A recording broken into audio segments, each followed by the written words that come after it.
Olá, nós queremos saudar a todos vocês que estão tendo acesso a esse vídeo nesse momento, com a graça e a paz do nosso Senhor e Salvador Jesus Cristo, muito especialmente os meus irmãos da Primeira Igreja Batista em Barcelona. Como temos assinalado ao longo deste período, nós estamos fazendo o estudo do livro de Romanos, ou da carta de Paulo aos Romanos. E antes de começar o nosso estudo, eu gostaria de orar com você nesta hora. Então, feche os seus olhos e vamos falar com Deus. Deus querido e amado, mais uma vez estamos diante da Tua Palavra e queremos pedir, ó Deus, para que o Senhor possa nos conduzir no estudo, ó Deus, que vamos empreender agora, e que a nossa vida possa ser edificada pelo Senhor, através do conhecimento de Tua Palavra e, por consequência, da Tua vontade para as nossas vidas. Nos conduza e nos guarde, ó Pai, no nome de Jesus Cristo. Amém.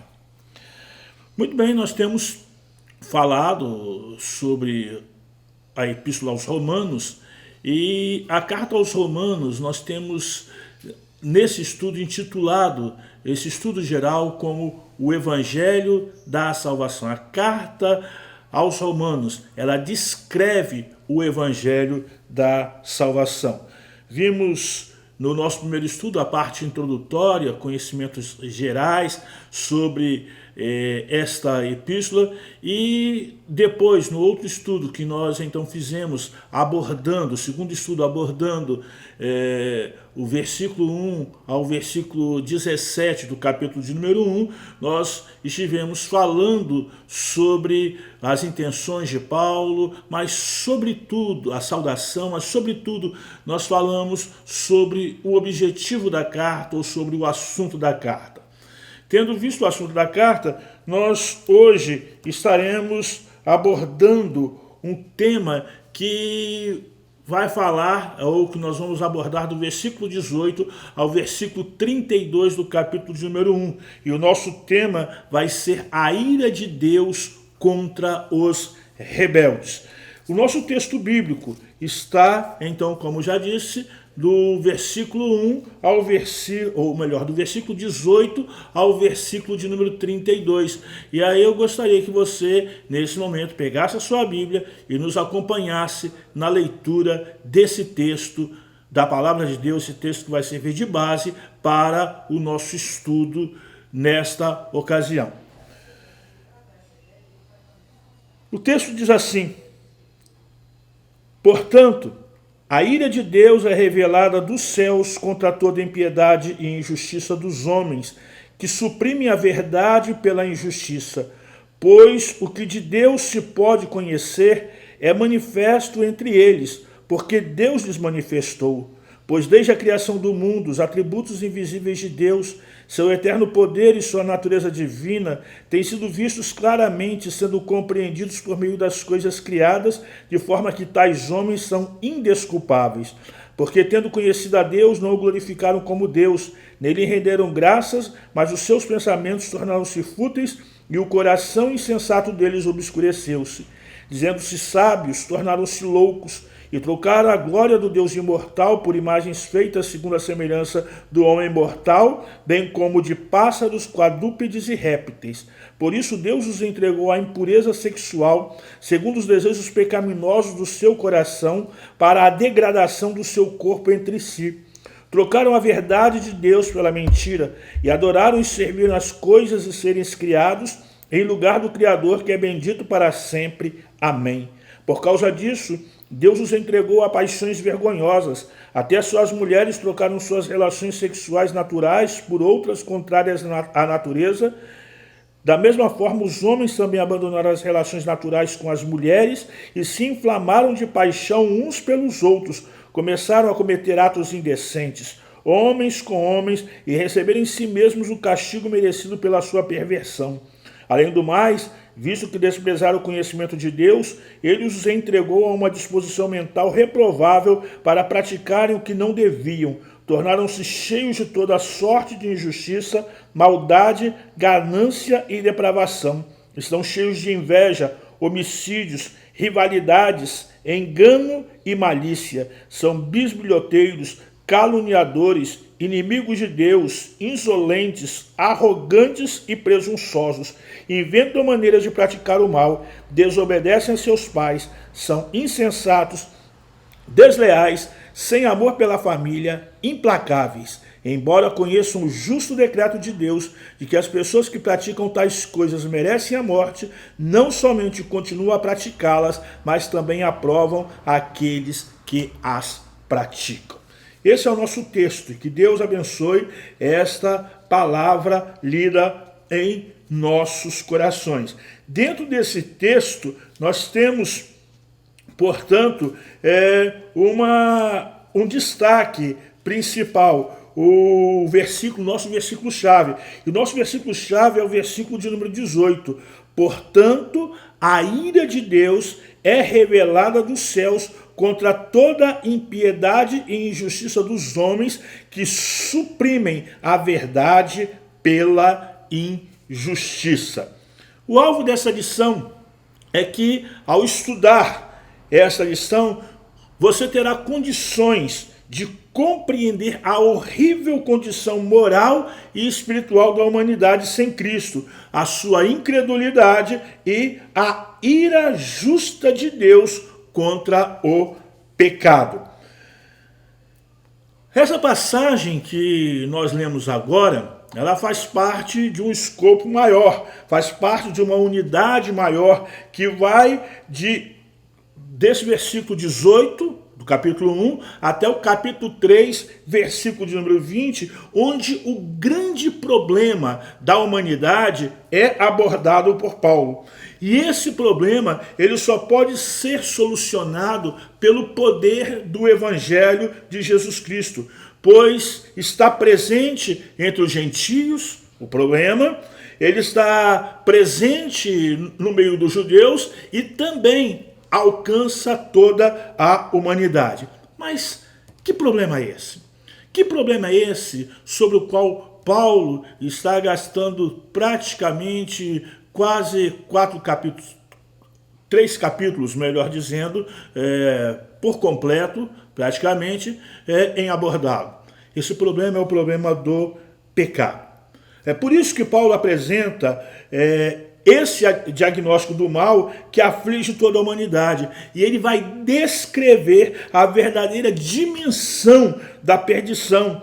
E a tese, e vai explicar a tese exposta sobre a justiça de Deus no capítulo 1, versículos 16 e 17. Ou seja, no capítulo 1, versículo 16 e 17, ele fala sobre essa justiça de Deus que vem pela fé em Cristo Jesus, ou seja, que Cristo foi instrumento de Deus para que a justiça de Deus fosse realizada sobre ele. E nós temos acesso, aí nós nos tornamos justos, somos justificados pelo sacrifício de Jesus. Mas por que precisamos ser justificados pelo sacrifício de Jesus? É porque nós temos um problema que ultraja a santidade de Deus, um problema que nos faz estar incorretos, nos faz estar sob punição ou sujeitos à punição, sujeitos ao castigo de Deus. Esse problema é o pecado.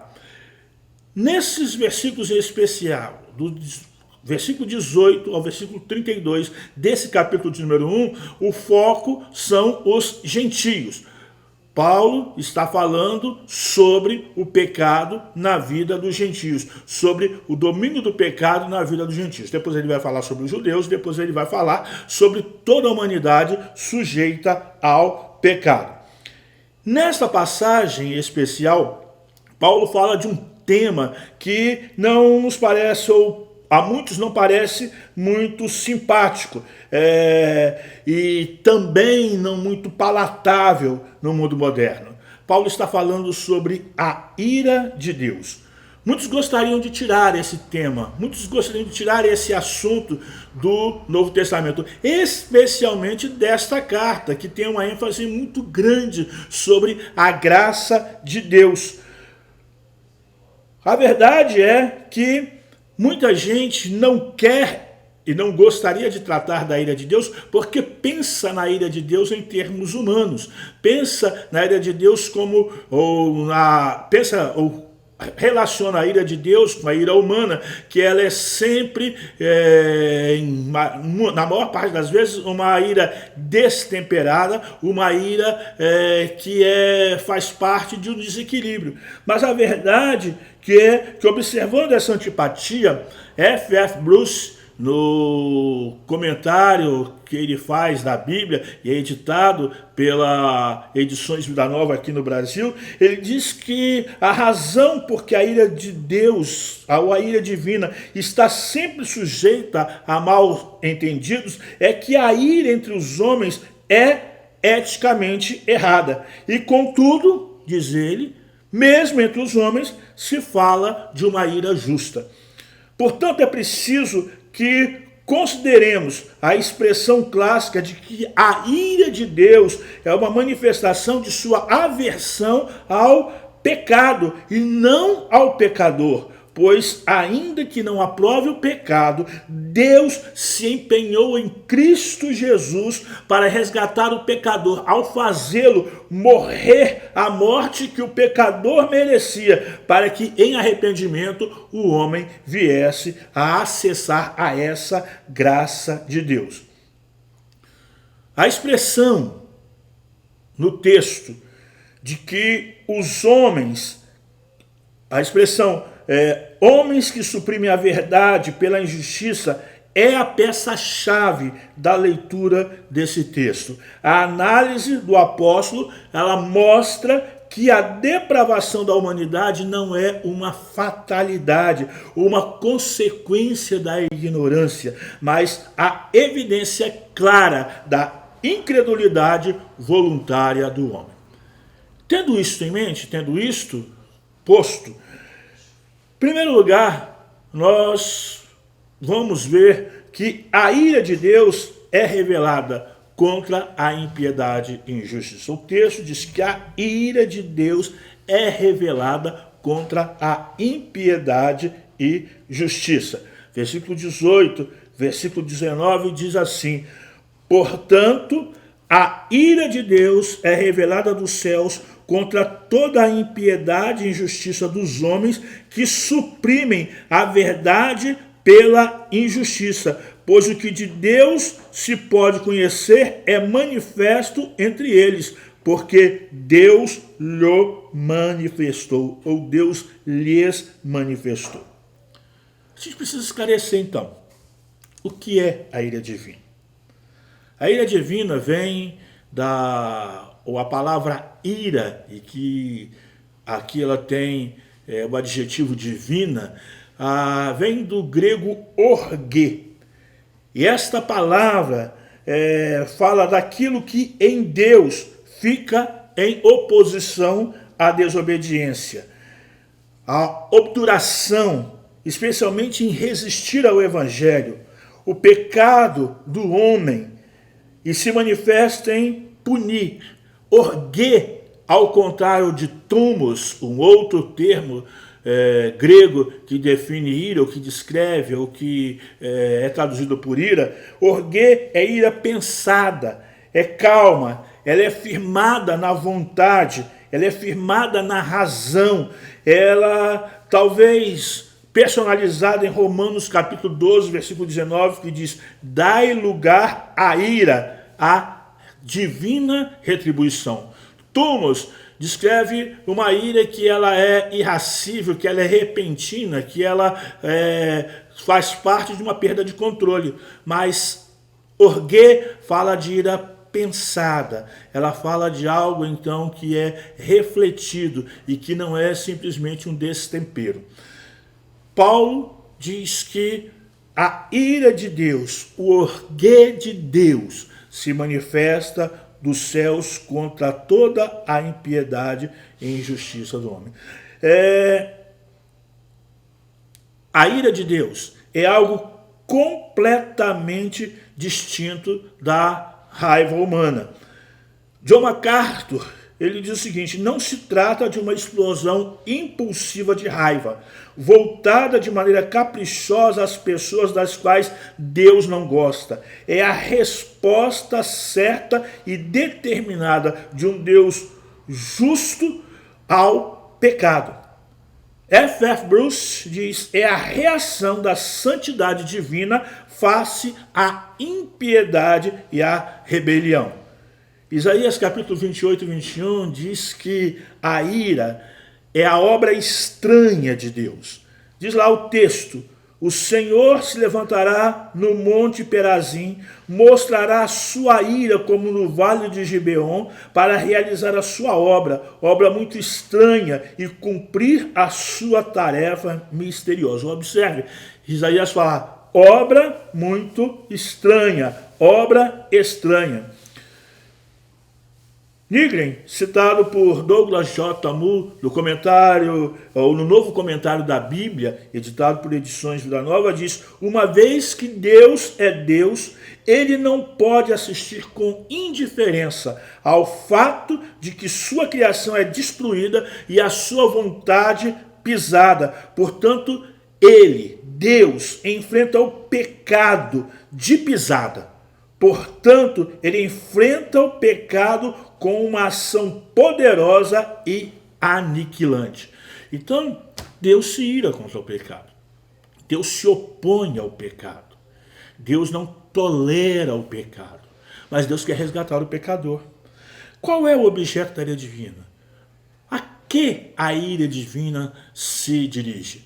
O texto nos coloca diante de duas coisas que são objeto da ira divina. O texto está dizendo: a ira de Deus é revelada dos céus contra toda impiedade e injustiça. Então a ira de Deus se dirige à impiedade. Impiedade vem do grego azebeia. A impiedade é um pecado contra o ser de Deus. É estar voluntária, deliberadamente em contraposição a Deus. É viver como se Deus não existisse. É chamada a atitude ateística prática. É uma disposição ferrenha e inarredável em praticar o mal. A ira de Deus também se dirige contra a injustiça. Injustiça vem de adiquia, ou é tradução da palavra adiquia, e que vem de adiquel, que significa fazer o mal, faço mal, dano ou injustiça, trato injustamente. Justiça é dikaiosune. Adikel, então, é uma negação da justiça. A injustiça, às vezes, é traduzida na Bíblia por perversão. É o pecado praticado contra o ser humano. Refere-se à perversão moral. Então, quando nós falamos da ira de Deus, nesse momento inicial do texto, nós temos algumas conclusões. A primeira é que piedade é pecado de natureza religiosa. Quando nós agimos com impiedade, nós agimos, então, em contrariedade a Deus. Ou seja, é pecado de natureza religiosa dirigindo-se a Deus. E a injustiça é pecado de natureza moral, que atinge e prejudica os outros seres humanos. O texto diz que é do céu, ou seja, é de Deus, é do alto, que a ira tem origem. E ela se revela no presente. Ela se revela não no evangelho, mas nos fatos da experiência humana. Ainda que 1 Tessalonicenses 1,10 afirme que ela vai se concretizar nos tempos finais, ela é antecipada pela revelação do mesmo princípio na vida corrente do mundo. Por quê? Porque Deus, ele quer mostrar aos homens a sua vontade. Ele não quer deixar que os homens simplesmente sejam vítimas finais da ira dele, mas ele se esforça por resgatar esses homens de sua impiedade e de sua injustiça. Algumas pessoas E uma observação final, algumas pessoas pensam que essa atribuição desse sentimento humano a Deus, ela é muito indigna. A verdade é que a ira é tão antropopática quanto o amor. Antropopatia é atribuir sentimentos humanos a Deus. E antropomorfia é atribuir características humanas a Deus. Tanto amor quanto ira são antropopatismos, é a atribuição de sentimento humano a Deus, porquanto nossa língua é muito limitada, nosso vocabulário é muito limitado para descrever com propriedade, com exatidão, o ser de Deus. O texto diz que a ira de Deus ele é dirigida a toda a impiedade. Isso significa que nenhum pecado é esquecido. Vamos ver Romanos na vida? À luz desse primeiro parágrafo, Deus demonstra a sua ira contra aqueles que persistem no pecado. Certifique-se de que você não está adorando uma fantasia, que você está adorando um verdadeiro Deus, um Deus que se ira, um Deus que não tolera o pecado. Portanto, não tente proteger o seu estilo de vida mediante o desprezo da verdade de Deus. Deus se ira contra o pecado. Mas qual é a razão? Qual é a razão de Deus estar irado com os gentios? Já vimos que o objeto da ira de Deus contra os gentios é a sua impiedade e a sua injustiça. Mas como é que se manifesta nos gentios essa impiedade e essa injustiça que dão razão a Deus e que motivam realmente Deus a irar-se com eles? Primeira coisa que o texto vai nos dizer, ainda no versículo 18, na parte B, é de que os homens suprimem a verdade pela injustiça.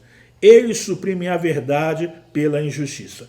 A tradução de Almeida, ou Almeida século XXI, diz: homens que impedem a verdade pela sua injustiça.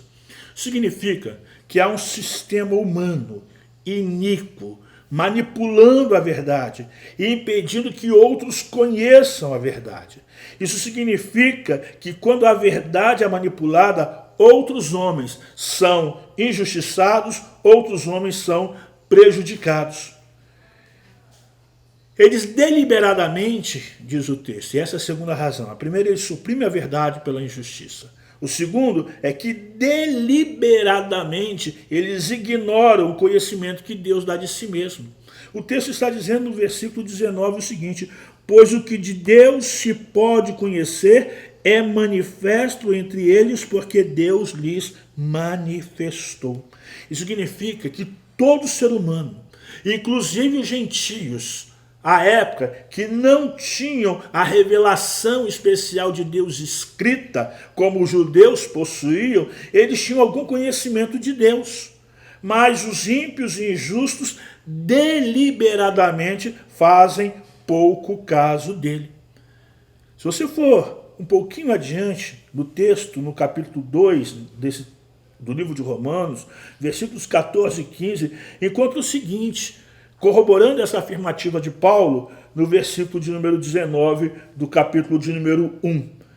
De fato, quando os gentios que não têm a lei praticam naturalmente o que ela ordena, tornam-se lei para si mesmos, embora não possuam a lei, pois mostram que as exigências da lei estão gravadas em seu coração. Disso dão testemunho também a sua consciência e os pensamentos deles, ora acusando-os, ora defendendo-os. Os homens têm um senso moral, e esse senso moral ele é dado pelo próprio Deus.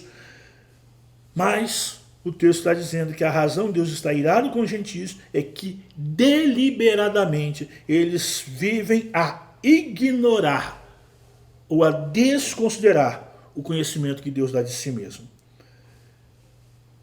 Eles também rejeitam a verdade revelada na natureza.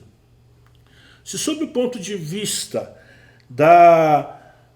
do conhecimento de Deus, o senso moral nos faz conhecer Deus, a natureza também nos revela a existência de um Deus.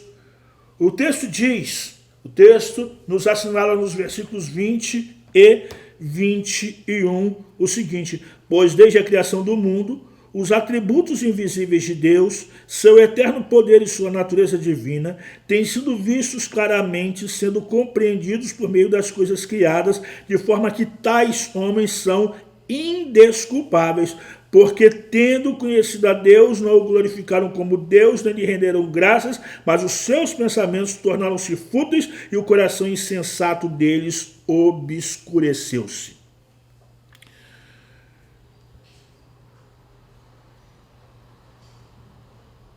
Daley Moody diz o seguinte, no comentário bíblico Brodmann: o pecado distorce, mas o pecado não destrói a possibilidade de percepção. Nós podemos perceber que existe um Deus através das coisas criadas. E dentro do nosso coração, Deus nos colocou o senso moral. Mas quando a gente olha para a natureza, nós vamos perceber duas coisas especiais no existir de Deus. Nós vamos perceber o seu poder. O texto diz: pois desde a criação do mundo, os atributos invisíveis de Deus, seu poder e sua natureza divina têm sido vistos. Olha, o poder de Deus nos dá a ideia de conhecimento de Deus. E esse poder é visto através da criação. Salmo 19, versículo 1 diz: os céus manifestam a glória de Deus, e o firmamento anuncia as obras das suas mãos. O pastor Ari Veloso, no seu estudo da Epístola aos Romanos, ele diz: você sabia que até hoje não foi encontrada nenhuma tribo que não tivesse em sua cultura ou idioma uma palavra, um conceito, um pictograma, ou seja, uma imagem que traduz o conceito criador ou o ser supremo? Então, até mesmo as mais primitivas culturas têm uma percepção de um poder maior que existe e que está por trás de tudo que existe no mundo. Podemos conhecer a Deus. E se Deus coloca no nosso coração o senso moral, nós não podemos ignorá-lo através da iniquidade. É isso que Paulo está dizendo aos Coríntios. Coríntios, vocês são culpados por causa disso, porque vocês ignoram. Vocês ignoram também a evidência da sua divindade. O fato de termos consciência nos diferencia dos animais, raciocínio, e isso foi colocado por Deus dentro de nós. É através da nossa consciência que nós podemos perceber a natureza divina no ser humano, que leva consigo a imagem de Deus. É ela que nos mostra que chutar uma mulher grávida ou espancar uma criança é errado. E esta fagulha de Deus em nós que nos leva a ter percepção do certo e do errado. Portanto, todo homem e mulher tem conhecimento de Deus. Pense, por exemplo, nos computadores. Os computadores, eles dependem dos programas para funcionar. E como eles também, nós nascemos com um software, um programa pré-instalado, um programa que nos permite estabelecer um relacionamento com Deus. O texto vai dizer então que em face disso, em face desse ignorar o conhecimento que Deus gratuitamente nos dá a respeito da pessoa dele, quem continua na impiedade se faz indesculpável. E aí há três razões. Há três razões. O versículo 21, na parte A, diz que o que acontece é que o conhecimento que esses homens tinham de Deus não os levaram a glorificar, não os levaram a adorar o verdadeiro Deus. O conhecimento natural e o conhecimento interno moral não os levaram a glorificar a Deus. Eu me lembro de uma ilustração que eu vi há muito tempo a respeito de um pai, um homem ateu, cuja tese que ele defendia era de que a ideia da existência de Deus era uma ideia cultural. É que a sociedade impunha esta crença. Isso não era natural, isso era antinatural. Por isso ele resolveu fazer uma experiência, dizia ele, científica, com ou no seio da sua própria família. E ele teve um filho, e ele levou esse filho para ser criado no meio de uma floresta, sem contato com ninguém. Só ele, pai, ele tinha contato com esse filho. E ele foi criando esse filho sem jamais fazer nenhuma referência a Deus. E acontece que esse filho foi crescendo, essa criança foi crescendo, e quando ela alcançou por volta dos 10 anos de idade, ele começou a perceber que todo final de tarde aquele menino desaparecia no meio do mato. E um dia ele resolveu seguir o seu filho. E ele viu o seu filho lá num penhasco, num promontório que fazia uma espécie de lugar onde ele podia ver amplamente todo o vale onde eles estavam, um mirante. E aí ele viu esse menino dizendo assim, e o sol se pondo, e ele dizia para o sol, e ele se dirigia ao sol com as seguintes palavras: ó grande luz, vá dizer a quem te criou que eu o amo. Sem nenhuma influência cultural, aquele menino, ele começou a perceber que existia algo maior que ele, existia algo por trás daquele fenômeno natural. E ele glorificava a Deus. O fato é que o ímpio, o fato é que o gentio, diz Paulo, mesmo seu conhecimento natural não o levava a glorificar a Deus. A outra afirmação de Paulo é de que eles são indesculpáveis porque eles não agradeceram a Deus. Eles não renderam graças a Deus.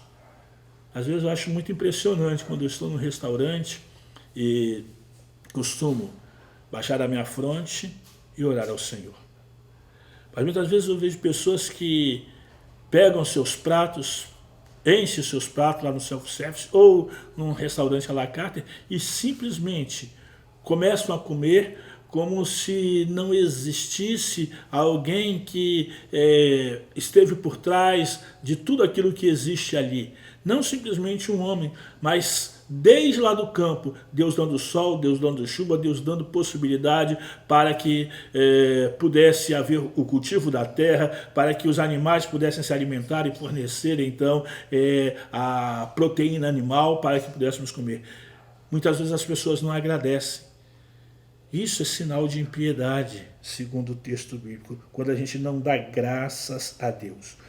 O texto ainda diz, no versículo 21, na parte C, que os seus pensamentos se tornaram fúteis e o coração insensato deles obscureceu-se. Ou seja, as suas especulações os afastaram de Deus. Os seus pensamentos se tornaram fúteis e finalmente o texto vai dizer que por causa disso eles se tornaram sem entendimento. Ou seja, o coração insensato obscureceu-se. Aí nós vemos então razões pelas quais os homens se tornam indesculpáveis diante de Deus ao viverem na impiedade.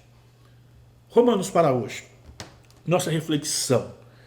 Nós temos defendido a verdade divina a qualquer custo em face da injustiça e da impiedade humana? O seu conhecimento de Deus, seja ele grande ou seja ele pequeno, tem te levado a adorá-lo? Tem te levado a agradecer? São perguntas para que nós possamos refletir e buscar fugir dessa impiedade que graça no mundo distante de Deus. Finalmente, o texto vai nos mostrar que essa ira de Deus, ela se manifesta. Ela vai se manifestar sobre os seres humanos. Versículos 22 ao versículo 32. A verdade é que, tendo descrito a natureza, o objeto, a razão da ira de Deus, o apóstolo Paulo então passa a descrever como é que essa ira se manifesta. E dois verbos merecem destaque nesta análise bíblica que nós estamos fazendo. O primeiro verbo é o verbo trocaram. Ele aparece no versículo 22, no versículo 23, no versículo 25, ou melhor, desculpe, ele aparece no versículo 23, no versículo 25 e no versículo 28, referindo-se a uma atitude humana. É bem verdade que esse trocaram no versículo 28, e se você está com a NVI na sua mão, você vai examinar isso, ele é expresso por um outro verbo, que é desprezar. Na Almeida Revisada é rejeitar. Na Almeida Século XXI também é o mesmo termo, rejeitar. E na Almeida Revista e Corrigida é não se importar. Estou falando do versículo de número 28. Então, o primeiro verbo é o verbo trocar. Trocaram. Eles trocaram. Trocaram alguma coisa. E aí, o segundo verbo é o verbo entregar. Ele aparece nos versículos 24, 26 e 28. E eles se referem à justa retribuição divina em vista da injusta troca feita pelos gentios. Ou seja, a atitude do homem é fazer uma troca, trocar alguma coisa. E essa troca é uma troca desagradável a Deus. Por causa dessa troca desagradável a Deus, esse Deus, então, os entrega. Tais trocas, na verdade, são expressões da impiedade já citada no início da passagem, as quais suscitam, melhor dizendo, a ira retributiva de Deus em termos do abandono dos mesmos à sua própria sorte. Entretanto, é preciso notar que tais entregas de Deus fazem referência a bem mais que a uma passiva retenção da graça divina por parte de Deus, ou da graça por parte de Deus. Aparentemente, Paulo ele pensa no ato jurídico, no qual Deus confirma a decisão que o próprio indivíduo tomou e o entrega às consequências dessa decisão. A anotação da Bíblia Vida Nova diz que os perdidos gozam eternamente da liberdade horrível que demandaram e assim ficam escravizados por si mesmos. São removidas as restrições divinas que preservam os homens das piores coisas. Falando no seu discurso, que está registrado em Atos 7, Estevão, ele corrobora essa afirmação quando ele diz: mas Deus afastou-se deles e os entregou à adoração dos astros, conforme o que foi escrito no livro dos profetas. Foi a mim que vocês apresentaram o sacrifício de ofertas durante os 40 anos no deserto, ó nação de Israel. Estevão está fazendo referência a uma impiedade não de gentios, mas a uma impiedade do próprio povo de Deus, do próprio povo de Israel. Ou seja, o que o texto quer dizer é que essa troca, e aí que tem como consequência uma entrega, não é simplesmente um abandono passivo de Deus. O Deus da Bíblia não é o Deus dos deístas, que simplesmente pensam que Deus fez o mundo e o abandonou à sua própria sorte. Não. O ato de Deus de entregar é um ato voluntário, é um ato, então, positivo. É Deus quem faz. Deus não simplesmente abandona, mas Deus os entrega. E entrega a quê? Quais foram as trocas que os gentios fizeram? Quais foram as trocas que os gentios fizeram que motivaram as entregas divinas?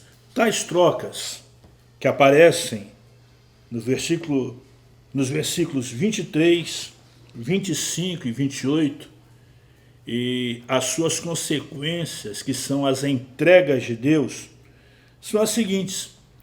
No versículo 23 nos é dito o seguinte: trocaram a glória do Deus imortal por imagens feitas segundo a semelhança do homem mortal, bem como de pássaros, quadrúpedes e répteis. O texto ainda no versículo 22, versículo anterior, diz que dizendo-se sábios, eles tornaram-se loucos. Então, eles, dentro desse contexto de se tornarem idólatras, o texto diz que, versículo 24, que Deus os entregou à impureza sexual para trazerem degradação ou para trazerem desonra ao seu próprio corpo. Dizendo-se sábios, versículo 22, tornaram-se loucos e trocaram a glória do Deus imortal por imagens feitas segundo a semelhança do homem mortal, bem como de pássaros, quadrúpedes e répteis. Por isso Deus os entregou à impureza sexual segundo os desejos do seu coração para a degradação do seu corpo em si. F.F. Bruce, comentando esse texto, ele diz que a idolatria é fonte da imoralidade. Os homens imorais, eles manifestam esta imoralidade através também da sua própria idolatria. O texto ainda vai dizer, no versículo de número 25, que eles trocaram a verdade de Deus pela mentira. Eles trocaram a verdade de Deus pela mentira e adoraram e serviram coisas e seres criados em lugar do Criador, que é bendito para sempre. Se a idolatria no versículo 22, ou melhor, no versículo 23, está relacionada à adoração de imagens, a idolatria agora, no versículo 25, ela se relaciona em fazer ou em divinizar seres e coisas. Por isso, o texto diz aí como recompensa, como resposta de Deus a esta impiedade, que ao invés de adorá-lo, virem a adorar coisas e a adorarem seres criados, o texto diz que Deus os entregou às paixões vergonhosas, trocando o uso natural da sexualidade. E isso é uma abordagem do versículo 26 e versículo 27. E aqui nós encontramos o grande texto bíblico que nos fala sobre a condenação que Deus impõe sobre a homossexualidade. Versículo 26, ele fala de homossexualidade feminina, ou chamado lesbianismo. E é bom lembrar que existia uma referência, existia uma visão muito próxima naquele mundo a respeito da ilha de Lesbos, de onde temos a palavra, ou a origem da palavra lesbianismo.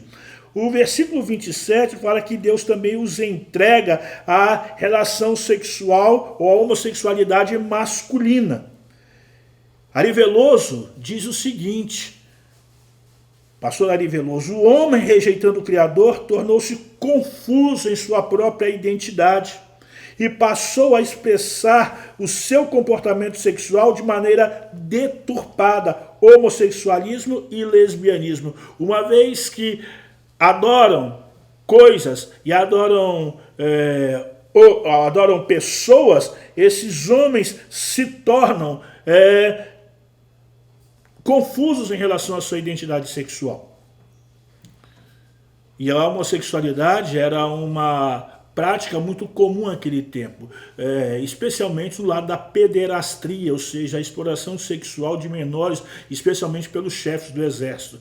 Sêneca, filósofo, ou melhor, Suetônio, um filósofo, ele disse o seguinte a respeito do imperador Júlio César: ele era o homem de toda mulher e a mulher de todo homem, dada a depravação a qual esse imperador havia se entregado. Então a perversão sexual é o castigo por ter abandonado Deus. As religiões do mundo são o resultado do homem ter se afastado de Deus e por consequência vão de mal a pior. A paga por tais pecados é horrível. É interessante que a Bíblia, a Mensagem, que é uma paráfrase, ela traduz esse texto no versículo 27 da seguinte maneira: mas eles pagaram caro por isso. E como pagaram? São vazios de Deus e do amor divino, perversos, infelizes e sem amor humano. A terceira troca, que aparece no texto, é que eles desprezaram o conhecimento de Deus. Além do mais, visto que desprezaram o conhecimento de Deus, consequência, ele os entregou a uma disposição mental reprovável para praticarem o que não deviam. O desprezo pelo conhecimento de Deus nos leva a uma disposição mental, ou seja, a nossa mente, ou a mente dos gentios, no caso aqui, passava a maquinar coisas cada vez mais terríveis. Versículo 29, versículo 30 e versículo 31, o apóstolo Paulo parece que abre uma caixa de Pandora, uma câmara de horrores, para mostrar como o pecado avança e como as práticas se tornam cada vez mais deterioradas. Na verdade, está se descendo ladeira abaixo na prática do pecado. Ele descreve 9 práticas: injustiça, maldade, ganância, depravação, inveja, homicídios, rivalidades, enganos, malícias. São práticas que afetam o caráter humano. E aí, essas práticas afetam o caráter e descreve-se o caráter desses homens como bisbilhoteiros, caluniadores, inimigos de Deus, insolentes, arrogantes, presunçosos, desobedientes aos pais, criativos para fazer o mal, insensatos, desleais, sem amor pela família, implacáveis. Ou seja, homens que também não têm nenhuma misericórdia. É interessante que Paulo volta a esse tipo de lista horrorosa lá em 1 Coríntios 6, versículos 9 e 10. E também ele nos fala em 2 Timóteo 3, versículos de 1 a 5, como homens, ou referindo-se aos homens dos que são chamados os últimos tempos ou os tempos trabalhosos. Como seriam esses homens? Certo autor, então, diz o seguinte: semeie um pensamento, colha uma ação. Plante uma ação, colha um hábito. Plante um hábito, colha um caráter. Plante um caráter, colha um destino. É uma sequência. Os homens que se entregam a uma disposição mental, têm uma razão depravada, eles são afetados em sua prática, eles são afetados em seu caráter e, por consequência, são afetados em seu destino. Essa atitude, o texto nos diz que, no versículo 32, com as seguintes palavras, a partir das seguintes palavras: embora conheçam o justo decreto de Deus de que as pessoas que praticam tais coisas merecem a morte, não somente continuam a praticá-las, mas também aprovam aqueles que as praticam, mostra, portanto, que esses homens que descem ladeira abaixo na impiedade, eles conduzem muitos ao seu próprio abismo, porque eles ignoram o decreto de condenação de Deus e, ao ignorarem o decreto de condenação de Deus, eles também levam muitos a cometerem pecados e na aprovação que eles fazem ao pecado cometido. Trazendo a Bíblia para a nossa vida, trazendo Romanos para os dias de hoje. Esse texto, meus irmãos, ele fornece uma das bases teológicas mais importantes para a obra missionária, a condição caída em que se encontram todos aqueles que nunca tiveram a oportunidade de responder ao Evangelho de Deus, os chamados gentios. Você os olha simplesmente como pervertidos ou como carentes da glória de Deus? Você acha que nossa sociedade mudou para melhor ou para pior desde que Paulo escreveu essa descrição?